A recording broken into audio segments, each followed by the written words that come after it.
Corporate planning sa last quarter isn't just about closing the year. It's about opening the next one with clarity and confidence. Entrepreneurs who plan in quarter 4 do not just finish strong. They start the next chapter stronger.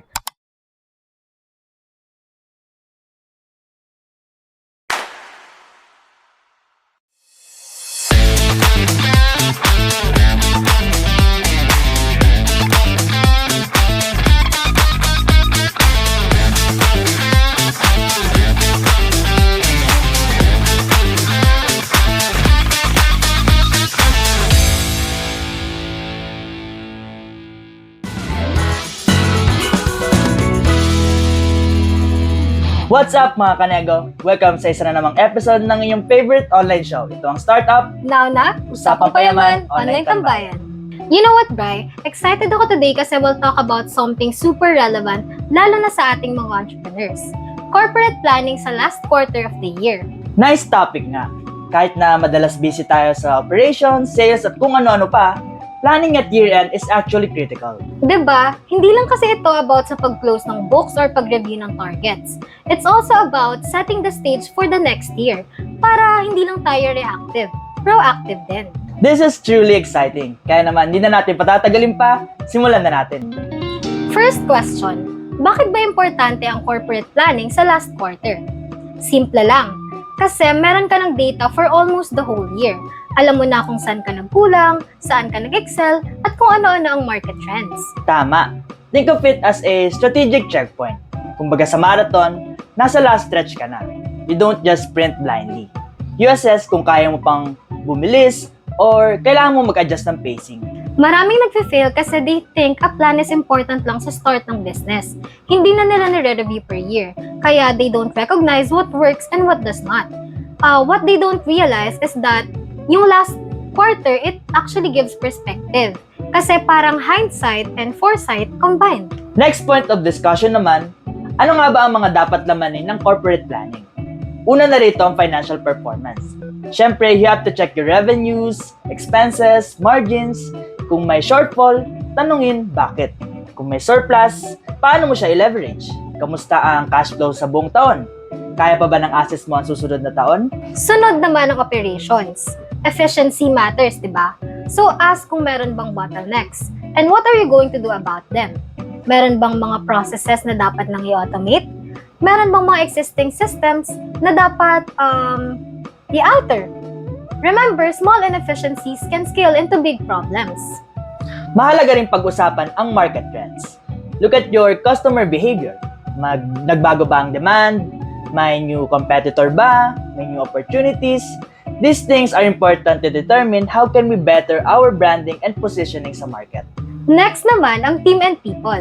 Significant matter to discuss din ito kasi kahit gaano pa kaganda ang plano mo, kung hindi naman aligned ang team, mahirap.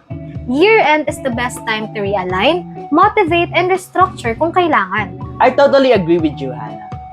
Mahalaga mabigyang oras sa pagsettle ng HR issues para hindi na madadala sa next chapter ng business. At dagdag ko na rin ang innovation.